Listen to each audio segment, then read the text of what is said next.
Wow.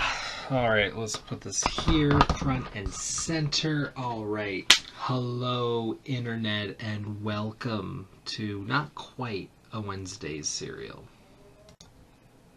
Okay, that was kind of a mic check. So, hey, I want to do a response to Howler Mouse's Marvel Comics Rant number 2, if SJWs actually read comic books. Now, the short version I'm just going to start with. You make a lot of great points. I think most everything you say in your video is on point, except for really you bringing up Chris Claremont's X-Men and then leading in with giant-size X-Men, which was Len Wein. Okay, it doesn't really matter, man. I'm just busting your balls. But I agree with a lot of what you're saying. I think the overall message is there. Like, if you look through comics history, there's a lot of great diversity. If you look through comics history, and in particular, as you pointed out, Marvel's history, there's a lot of really cool diversity. Now, I think you maybe steered off topic with Marvel for a bit, which is fine. It's totally fine. We're talking comics history, and we're talking about comics as a whole, which you can really go out there. But let me dive into some more specifics. So as you stated off in the beginning, we're just talking comics, man. I don't think anyone's getting angry here, and I want to not so much even say you're wrong. I just want to skew your perspective like few degrees one way. Because a lot of it is you're saying SJWs, and I honestly don't know who you're talking about in this case. Let's just kind of go through it. Like I said, Marvel history, lots of diversity, as you pointed out, and if you dig into it, yes. And a lot of that is, as you pointed out and went through a bit with Storm, X-Men. X-Men covers a lot of diversity, and diversity is, in fact, really the point of X-Men when it got good, which is post-Stanley. That's a debate for another time. But the X-Men hold a lot of great diversity. So do other characters, Avengers, as you pointed out, Captain Marvel has some of it. It's all over. And it was all over a lot more before more recent times, when there was kind of a recoming of classic characters and a return to form for some comics, and also just a lot more modern comics actually tended to gentrify instead of diversify. X-Men being one of the few examples, and with them cracking down and taking away X-Men, which really, as far as diversity, started back when they went to the 198 post House of M. Again, topic for another time, but it's definitely there. And now that they're really killing off X-Men because of the movie rights, yeah, it becomes a lot less diverse. And with the front Inhumans supposedly being in line with the characters of Agent and S.H.I.E.L.D., we're seeing less diversity again. I know in the comics there's more diversity than in the TV show, but still, we're working from a smaller pool once again, and I doubt we're going to get someone who positively represents Cajuns. That's a rare character to find. I doubt we're going to get many truly African characters. I doubt we're going to get a lot of different Eastern European sensibilities. I doubt we're going to have true German characters. I doubt, there's just so much that the X-Men brought to the table, and for a lot of people, that was kind of like their one character in comics for so many walks of life was from the X-books, and now that's gone. Atop the actual personalities and whatnot that the X-Men brought, which is a whole nother level of diversity, which we have lost with the archetypes kind of folding in on each other as Star-Lord and Iron Man become very similar characters. How diverse are these characters even when we're just talking about the white males? It's kind of weird. So, yeah. But I mean, to go to that, you bring up the fact that this is important because Marvel is a huge amount of market share for the American market. And yes, no doubt about it, it is important. We are talking about something relatively important, and there has been kind of a trend. Not even recently, Miles Morales came up, and that was built, and I think that was solid, and that was a decent, well, I think the character became his own eventually and was strong. The initial integration, I wasn't a huge fan of, and I haven't read tons of Miles Morales, but I know enough. He's an interesting character. I still don't like the age. That's my own personal hang-up. There's been the female Thor. That was interesting. And now, coming up with Bendis, there's just kind of this female Black Iron Man. What gets me about that one, I think we've seen this in a few other places, it's not just Marvel, it's not so much that they're introducing a high-tech Iron Man-like character who happens to be a black female. That's fine, but we don't have to get rid of Iron Man. We can have a new character, right? Like, that's kind of where the problem comes from here, is that they're taking away Iron Man to introduce this new character. That doesn't ring right. It just rings like they're trying to push some agenda, or that they're trying to push this weird new character at the very least, in lieu of doing anything else. And here's the thing, a lot of these characters have been around for damn near like 50 years. The need to shake it up becomes more and more true. But the way that they go about it is just as important, especially since we're talking market share. I mean, these Marvel comics are still $3.99. They're not a quarter, they're not a dime, a dollar, kind of the cheap stuff that the market was built on back in the day. And now we're dealing with all sorts of different distribution and getting monies, and how much are these comics actually about their own market share versus being advertising for movies and TV and games and whatnot. It's kind of a depressing point, and it's very true and very much a big reality, and we're talking Marvel Comics in particular, more so than anyone else right now. And that's stupid. I've heard a number of times on more prestigious yet annoying channels that Marvel Comics at this point is just a movie studio that happens to print comics, which is annoying. It's hard to hear, and there's a kernel of truth to it and something wrong with it, and all wrapped up in there. And I think that's part of the reason why there's so much tension on this right now, is because if you love comics, even if you're reading comics, if you start in a conversation about comics with a lot of people, you end up talking about like movies and TV, and fuck you, man, I want to talk comics. It's annoying. And sorry, I know I'm not tackling your video in the order that you presented it, but I'm kind of building my own point here. So, in the middle of it, you brought up that Animal Man is a great example that you think SJWs would love based on their agenda. I just heard someone who identifies very much as an SJW and has been at the forefront of that whole thing. Movie Bob, that's his channel, just did a video on that. So, yes, and they're already keen to that. They're already hip to that. Some people who label themselves as such, do read comics, are part of pop culture in their own way. But that's where I wanted to get to, is you're talking about SJWs, which is a term that makes me want to punch myself in the temple so hard I can't see. It's annoying right now. And it's annoying because I've been following this since it was initially a thing. Because my two main hobbies are video games and comics. Comics first, video games second. Sometimes it's not even how it works out, it's the other way around. But both of these are hashtag movements. Anyone can assign themselves to it, anyone can pretend to be part of it and troll, and anyone who doesn't line up with the values of what other people think the movement should be can still attach themselves to it in a lot of ways.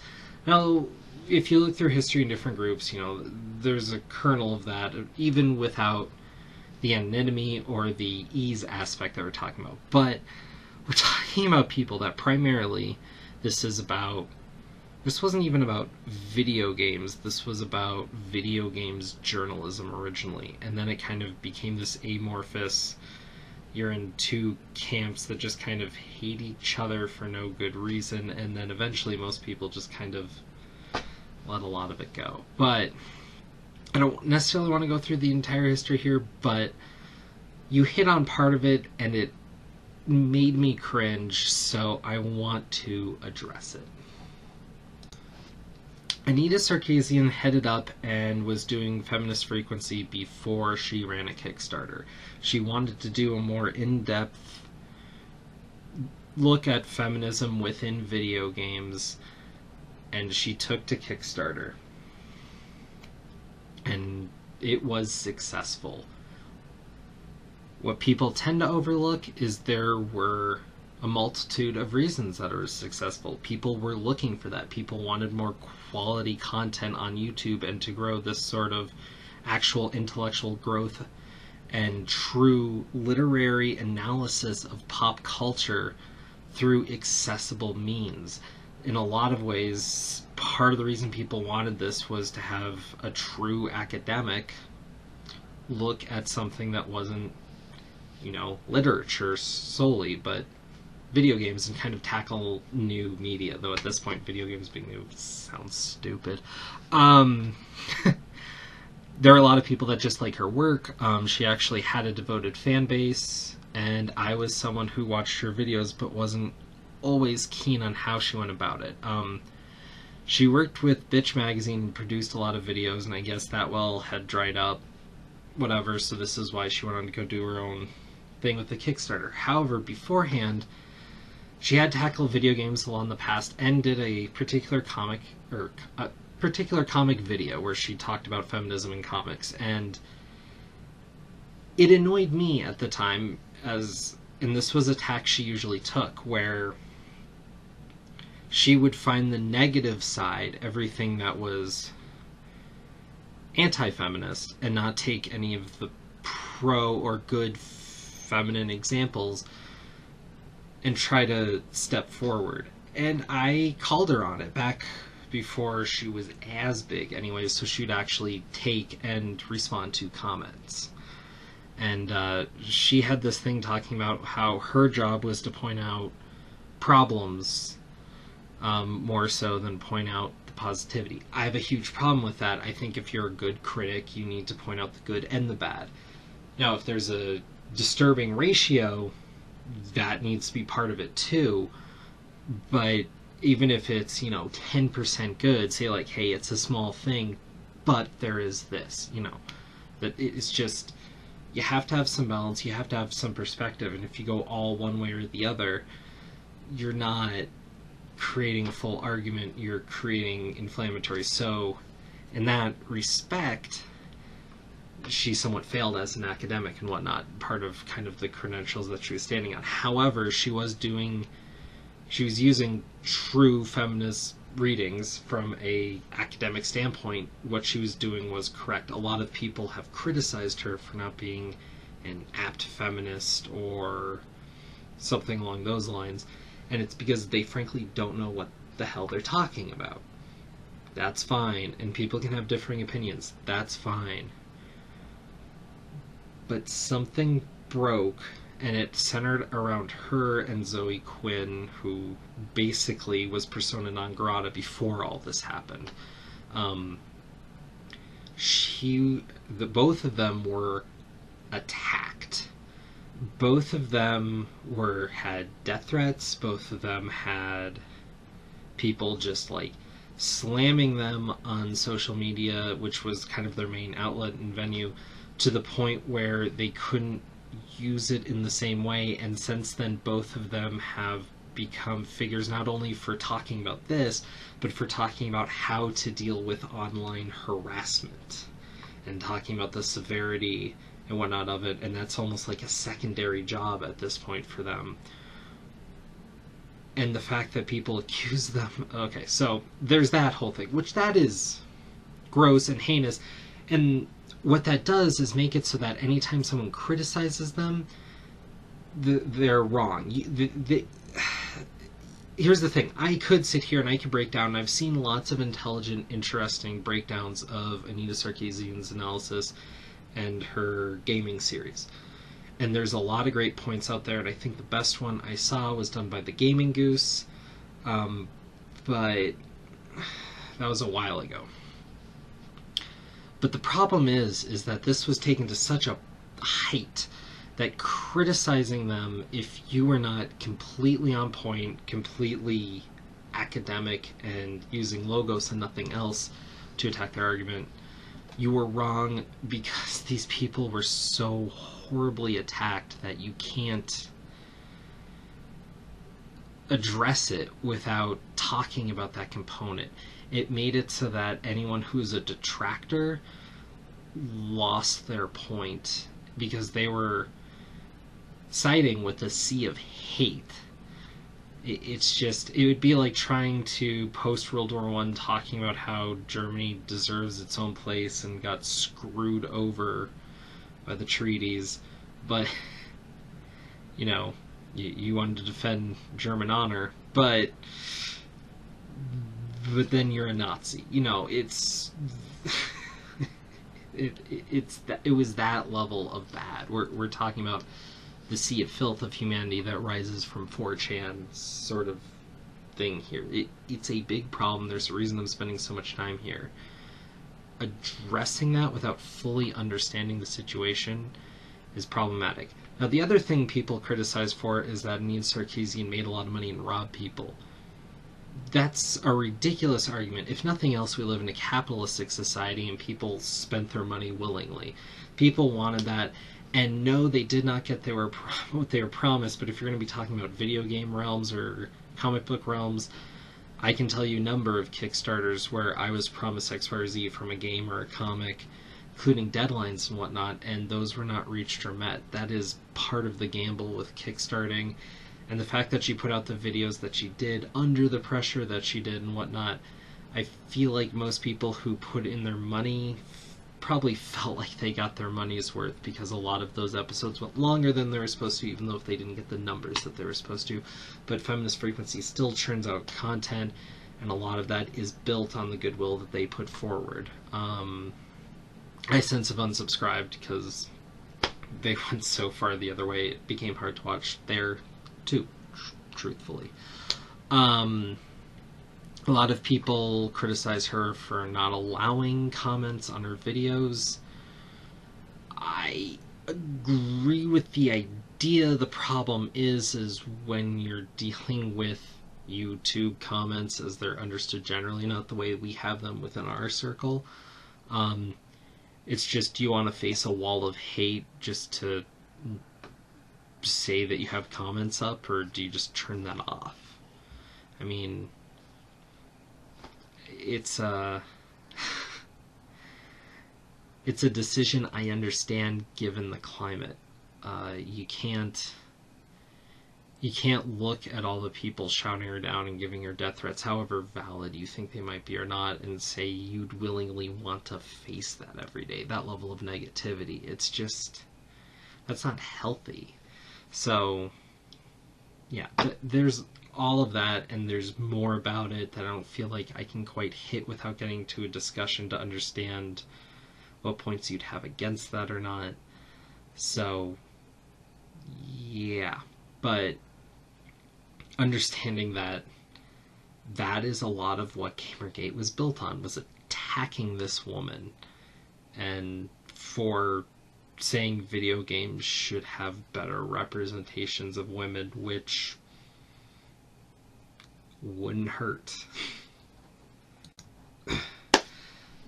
Now, all of that is to say, if you're a part of Gamergate and you're self-identified and you put something of a face to it, there's a group of people out there. They are high and majority gamer people, obviously. SJWs were the counter to this.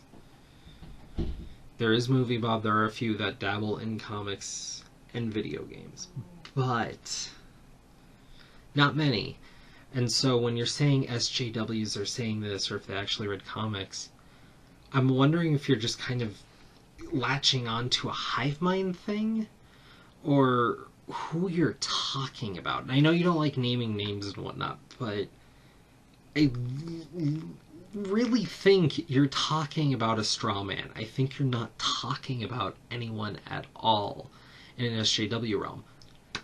But I do realize that there are people, because of the movies, because of this rise of internet stuff, and people reading only for a few years and talking about it, but only really the current stuff, that may not have the depth of knowledge you do. And that's not a fully negative thing. Some of our mutual friends on here have only been reading comics for a few years, and watching them grow and reading about all this and talking with them as they go through it, it's really awesome. It's really awesome to be able to throw a recommendation that they're really going to appreciate. That can be a really cool thing, but sometimes they say something and they're right to the current market, but not right in the historical sense. And that's part of the problem, is that how much can we lean on the history of comics if the comics themselves will not lean on that history? And you brought up Multiversity a number of times, and God, I love that comic.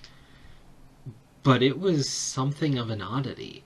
There's very few references to that much diversity in comics anymore.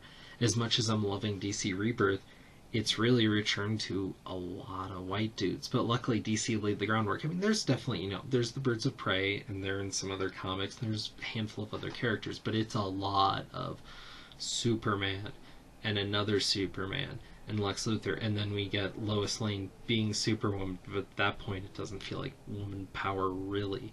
Then we get Aquaman, then we get all the Batman books, and spoilers in there, but and so it's really a lack of diversity again. The comics are better overall, I'd say, especially from where the New 52 ended. But that's where it's at. And so that is the current market. And so to say that DC's lacking a certain amount of representation, yeah. What's also interesting is you mentioned kind of a political leaning. I find that so bizarre because comics have always leaned left. If they've been political at all. They were sold in head shops. They were talking about freaky characters. I mean, I just can't imagine a conservative dude in the 60s getting behind Spider-Man, some freaky character who was, decidedly out there, or the X-Men, who are supposed to be kind of weird, but showing you that people from different cultures can be cool, and especially where left and right is right now, where we're talking about banning an ethnic minority on the right. I think comics leaned left from that overall. I can't imagine, straight up, I can't think of any of these characters that are the heroes anyways voting for Trump. Hell, frankly, I can't imagine most of the villains either. It just doesn't work out because it's stupid. But that's another discussion. So I don't know. I feel like there's this group of people that are maybe lacking a certain understanding, or mostly talking about these properties in relations to the other media. But I don't think they're SJWs, and I don't think they're quite hitting the level of what you're talking about. Because you're kind of attacking this at an 11, when it's a softer thing. We are just talking comics. Maybe dialing it back a bit, because I really don't know who these SJWs are that you're attacking. I think these people do not exist, because there aren't really SJWs in the comics space. It's just, that wasn't our fight. That was a gaming fight that ended up being about how the Anita Sarkeesian thing came about, and then how these people felt journalism came down when they were actually talking about reviews, and they frankly didn't understand what journalistic ethics were, or what journalism was to begin with. But then you'd have people on the SJW side arguing about how all this other stuff and diversity needs to happen, which was all well and fine, but didn't relate to kind of what the other people are talking about, and ended up being this horrible, weird infight where a bunch of people were wrong and a bunch of people were half right, and there's interesting things happening. But it's basically dead now, anyways. I mean, with the move to primarily PC gaming being where the active scene's at, it's diverse enough in a number of different ways that that argument just kind of fell flat. So, for either side. So, I don't know. And we don't have that in comics. But we also don't have that in comics. So, I don't know. I'm spinning my wheels here. I'm repeating the same thing over and over again. But, yeah, I mean, with these people that belong to a hashtag movement, how can you really pin them down? And, yeah. But I think you have a good point. I just think making sure that you're addressing the right people is important when you're putting up the gusto like this. So, peace out, man. Hope all's well. I'll catch everyone else soon.